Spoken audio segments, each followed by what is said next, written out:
Welcome to the What's So Smart podcast, powered by the Huntsville-Madison County Chamber of Commerce. I'm your host, Clark Dunn. Huntsville, Alabama is known as a smart place, but really, what's so smart about it? In this podcast, we will talk to the leaders of Huntsville's economic and cultural development to answer that question. From rockets to genomics, from cyber to music, What's So Smart will explore the visionary and data-driven initiatives that make Huntsville so smart. Stay connected with us on all your social media platforms at A Smart Place. You can watch the full conversations on our YouTube channel at Huntsville, Alabama, USA, and be sure to subscribe wherever you listen. Thank you so much for tuning in, and we hope you enjoy this episode of the What's So Smart podcast.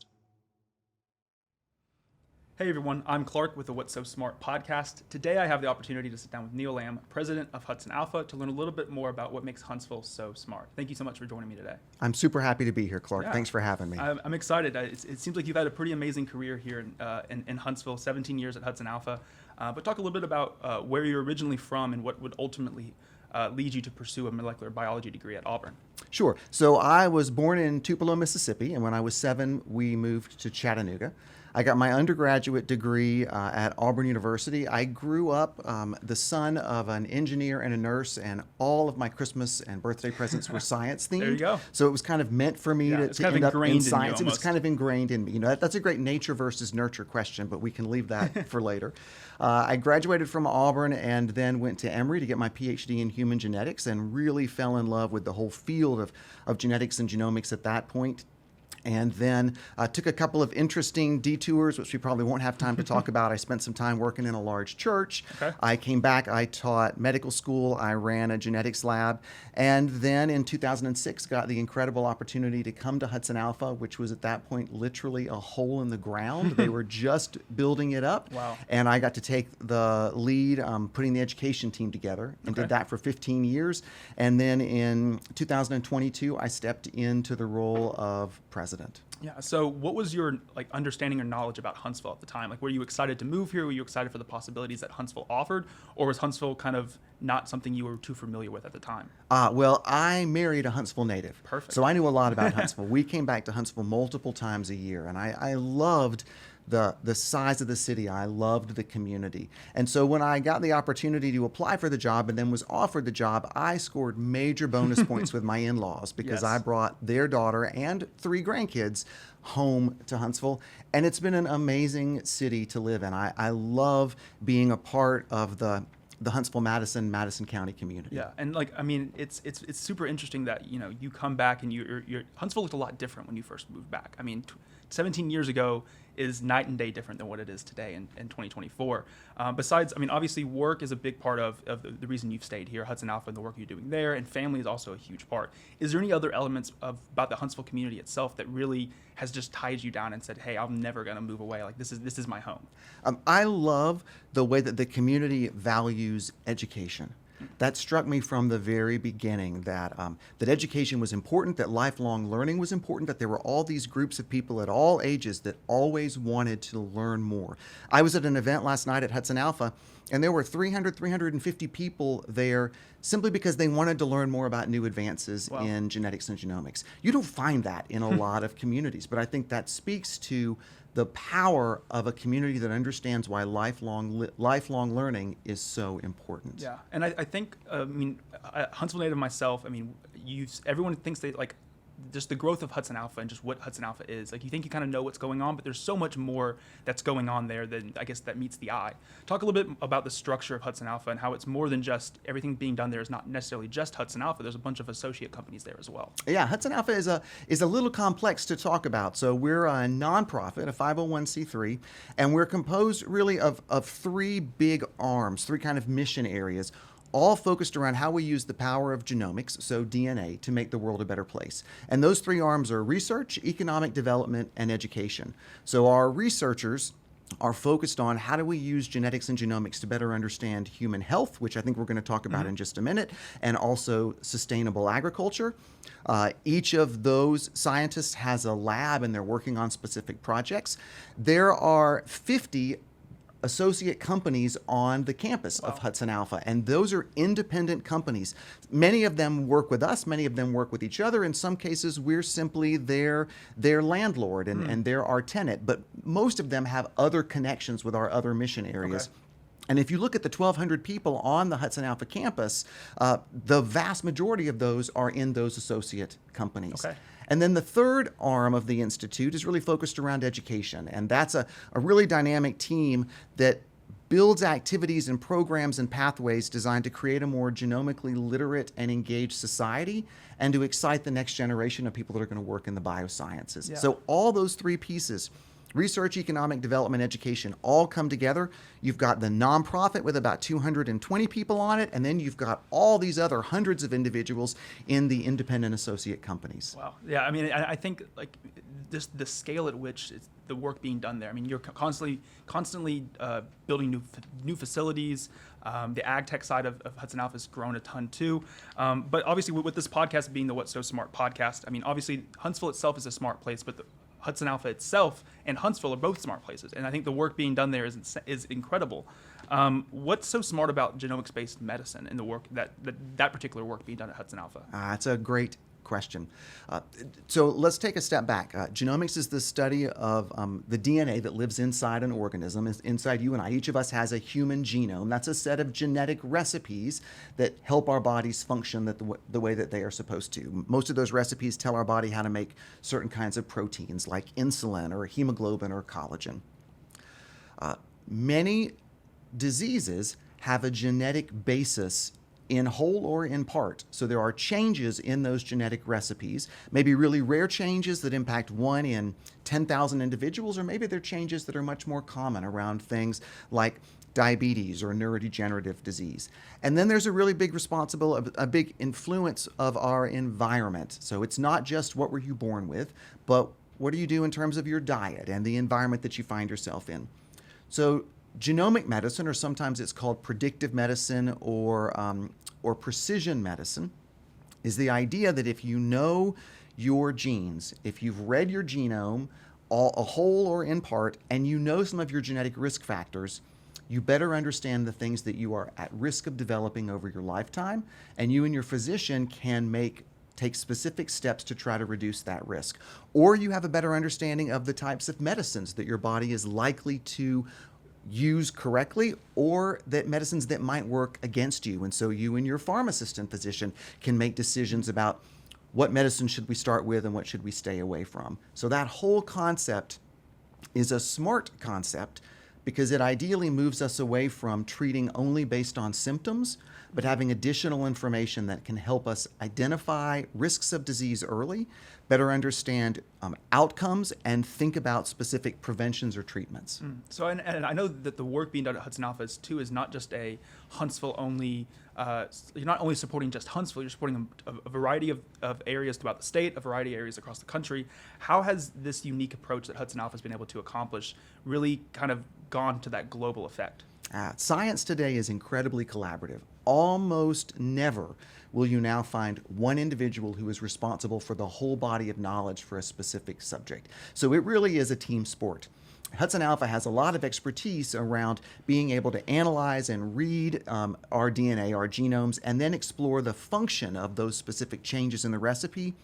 But it takes collaborations with clinicians. It takes working with biostatisticians and data scientists and other labs, not only around the state, but around the country and around the world. So if you look at a science paper that says, hey, here's what we've discovered, you will now see dozens, in some cases, of scientists around the world all working to solve that problem. And HudsonAlpha has collaborations with hundreds of different groups around the world, each contributing important parts to the science. And so I know you mentioned off air a little bit too about just being an educator and teaching people is something that you've always had a passion for. You did that throughout your career. You did it a lot at HudsonAlpha. How has your role sort of changed now with being the president of HudsonAlpha? And are you still able to kind of have that teaching element that you love so much? I do still do teaching. I still continue to talk about the work we do. My teaching is less in front of large audiences and more in front of smaller groups talking about, here's what's happening in HudsonAlpha. Let's talk about the science behind what happens in this lab around neurodegeneration, or this lab around ways that we look to better understand how plants utilize fertilizer. So as kind of the lead cheerleader for the work of HudsonAlpha, being able to communicate that clearly and read my audience to know, all right, have I lost them? How do I find that right hook? That education piece is really important. And I do still find myself in front of large groups on a periodic basis. That sort of education piece feeds my soul. Yeah. So, I mean, you've been in the Huntsville community for 17 plus years now. What do you think makes the Huntsville community such a smart place to be? The Huntsville community is made up of individuals from multiple different backgrounds. So right off the bat, the diversity of people that come to the table means they are looking at things from different perspectives. They have different histories. They have different backgrounds. They have different ways of thinking.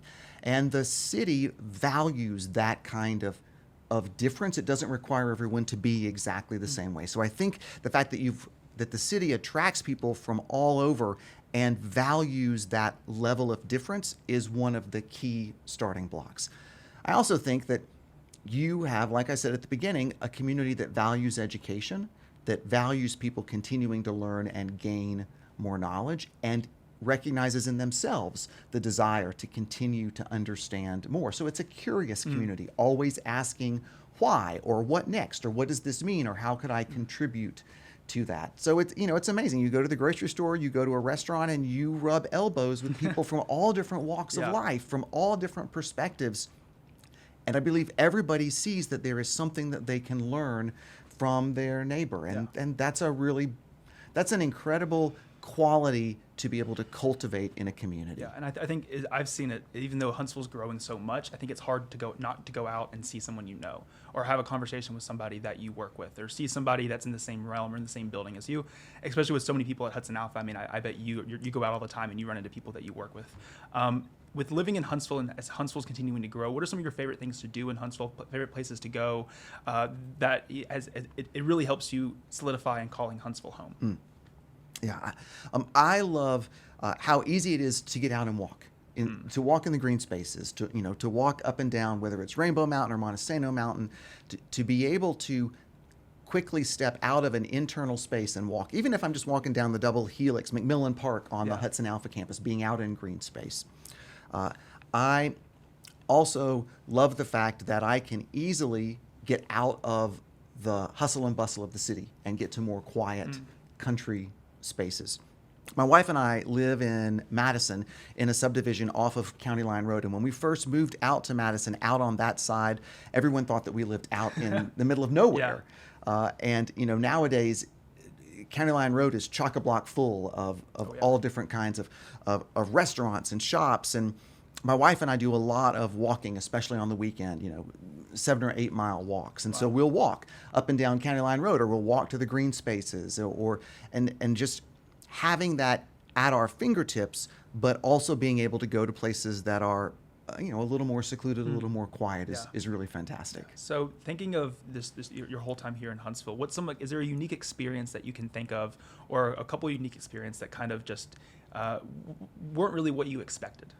It's interesting. It's a little challenging to try to condense 17 years of living into just one unique experience, because there are a lot of them. But I'll tell you about one that really sticks with me, because I think it tells the story of why Huntsville is such a smart place.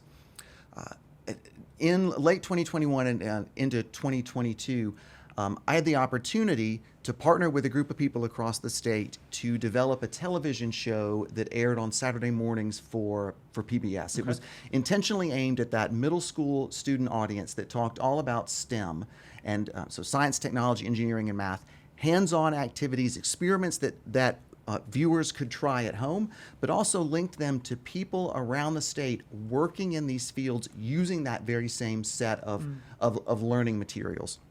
Huntsville is an incredibly rich place to think about how you put episodes together, whether that is at the Space and Rocket Center or the Botanical Gardens, or partnering with engineering groups or construction groups or aerospace.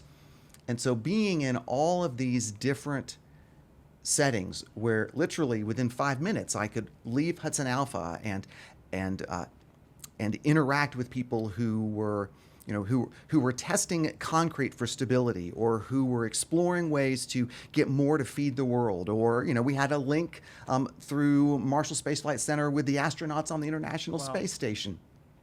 But one of my favorite pieces was we were doing an episode around animal adaptation and how animals adapt to cold weather. And members of the team built a blubber suit for me. So a plastic suit that was filled with Crisco, with the goal of dropping me in a dunk tank in the middle of December to talk about how that layer of insulation provides warmth and padding for things like I've never done that. Seals and polar bears. That's exactly right. So we found a group that normally has dunk tanks in the summer, and they were willing to fill the dunk tank up and let me drop into it in a suit full of Crisco. Okay. There's not a whole lot of places where you would actually be filming that and showing that on television as part of a learning experience. But Huntsville and Alabama, that's just a part of everyday life and everyday education. So for me, that was one of the most unique experiences, but really encapsulizes all of the amazing things that you find in a place like Huntsville. Yeah, I think, the work being done at HudsonAlpha and the work that you're being able to be a part of at HudsonAlpha, it's going to continue to grow just the Huntsville community, but it's also going to continue to have this huge impact all across the country. So I thank you for taking the time to talk with me today. Anything that you've mentioned, anything with links to HudsonAlpha, we'll have all that in the episode notes. So if you're listening and you want to find out more information, you can visit those links there. But thank you again for taking the time to talk with me. My pleasure. Thank you for having me. I really enjoyed it. Thank you so much for listening to this episode of the What's So Smart podcast. Stay connected with us on all your social media platforms at A Smart Place. You can watch the full conversations on our YouTube channel at Huntsville, Alabama, USA, and be sure to subscribe wherever you listen. Thank you so much for tuning in, and we hope you enjoyed hearing more about what makes Huntsville so smart.